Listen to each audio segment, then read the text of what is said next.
kita try kopitiam 7 pagi kat sini. Dia kata sedap, dia kata wonton noodle soup dengan Hainan chicken rice. So kita review tengok macam mana. Jom.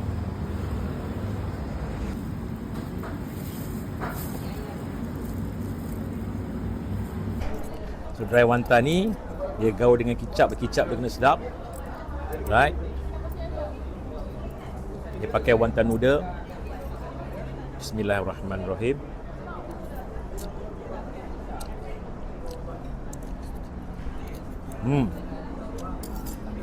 Sedap, rasa ayam dia pula. Okey.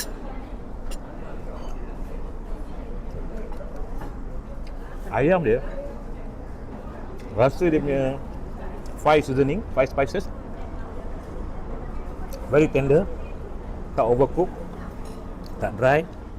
And dia serve dengan this dry wonton. So dry wonton ni dia pakai minced chicken, dia pakai sikit udang di chop, a bit garlic and bahan perasa lain lah.